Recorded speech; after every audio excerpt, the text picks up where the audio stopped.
বাসার সবাই যদি হয় খিচুড়ি লাভার তাহলে তো আর কোনো কথাই নেই। সপ্তাহে যদি 4 দিনও খিচুড়ি হয় তাহলেও কোনো অলসতা দেখায় না। সো হ্যালো এভরিওয়ান, আসসালামু আলাইকুম। কেমন আছেন সবাই? আশা করি ভালো আছেন। আলহামদুলিল্লাহ আমিও ভালো আছি, আপনাদের দোয়া ও ভালোবাসায়। তো আজকে বড় বড় মুরগি পাওয়া যাচ্ছিল, এই জন্য 2টা মুরগি নিয়ে আসছিল আপনাদের ভাইয়া। তো মুরগি দুটো আমি কেটে বেছে নিলাম, আর তাদেরই আবদার, ফার্স্ট আবদার যে তরকারি রান্না করো না, এখন প্রথমে আগে খিচুড়ি রান্না করে দাও। তো খিচুড়ির জন্য আমি ছোট ছোট করে টুকরা করে রেখে দিলাম, বাদ বাকিগুলো আমি এখন প্রসেসিং করে ফ্রিজে রেখে দিব। আর ফ্রিজে মুরগিটাও শেষ হয়ে গেছিল, এজন্যই মূলত আরো 2টা মুরগি নিয়ে আসছিল। তো মাংসগুলো ফ্রিজে রেখে দিয়ে আমি এখন চলে যাব মানে খিচুড়ি রান্নার আয়োজনে। খাজনার থেকে বাজনা বেশি, এই খিচুড়ি রান্নার আয়োজন করতে আমার যে এতটাই বিরক্ত লাগে, মানে অনেক দেরি হয় গাইস। আর আমার কাছে মনে হয় খিচুড়ি রান্নার থেকে মনে হয় মাংস আর ভাত রান্নাই খুব তাড়াতাড়ি এবং খুব সহজে হয়ে যায়। তো কি আর করা যাবে, বাচ্চার স্বামীর পছন্দ সেটা তো করতেই হবে, তাই না? আমারও মজা লাগে। যাই হোক, চাল ডাল এখানে সবকিছু আর কি নেওয়া হয়ে গেল, প্রসেসিং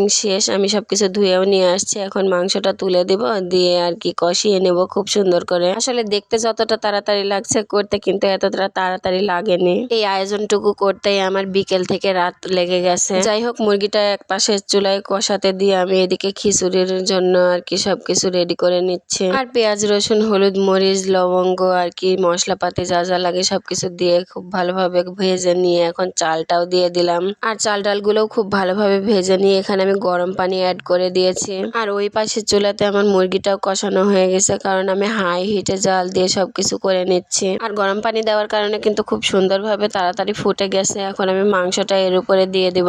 আর সবকিছু আমি একটু তাড়াহুড়ো করে করছি, কারণ আজকে শ্বশুর বাড়িতে যেতে হবে দিতে, কারণ আমার শ্বশুর আব্বাও আমার হাতের খিচুড়িটা খুব মজা করেই খায়। তাই ভাবলাম শীতের রাতে গরম গরম খিচুড়ি একটু দিয়ে আসি গিয়ে। গরম পানি দেওয়ার কারণে খুব একটা সময় লাগবে না। আমি এই ফাঁকে চুলাটা একটু খুব সুন্দরভাবে মুছে নিলাম, কারণ রান্না করতে করতে অনেকটাই চুলা নোংরা হয়ে যায়, তাই জন্য আমি রান্নার ফাঁকে ফাঁকে চুলাটা মুছে নিয়ে যে আমার খিচুড়ি খুব সুন্দরভাবে হয়ে গেছে। কিন্তু খিচুড়িটা 80% বেশি হয়ে গেছে, নিচে অল্প অল্প রস আছে। আমি এখন উপর দিয়ে 2 চামচ ঘি দিয়ে দেবো। আর খিচুড়ি রান্না করব অথচ ঘি দেবো না, তাহলে যেন স্বয়ং সম্পূর্ণই হয় না খিচুড়িটা। যারা ঘি খেতে ভালোবাসে তারাই শুধু জানবে ঘিয়ের ঘ্রাণটা আসলে কেমন লাগে। যাই হোক, ঘি দেওয়া হয়ে গেছে, এখন আমি খুব সুন্দরভাবে নেড়ে চেড়ে এখন খিচুড়িটা দমের জন্য চাপা দিয়ে রাখবো। এভাবে আর কি সব দিকে উপরে পাহাড়ের মতো করে দিলাম। তো আমি এভাবেই 10-15 মিনিট রাখবো। রাখার পরে এই যে খুলছি, দেখুন আমি কিন্তু মাঝে আর একবার নাড়াচাড়া করে দিছিলাম। যাই হোক, কতটা সুন্দর ঝরঝরা হয়েছে দেখতেই পাচ্ছেন। তো আমার শ্বশুর আব্বার জন্য আমি তুলে নিচ্ছি একটা প্লেটে করে।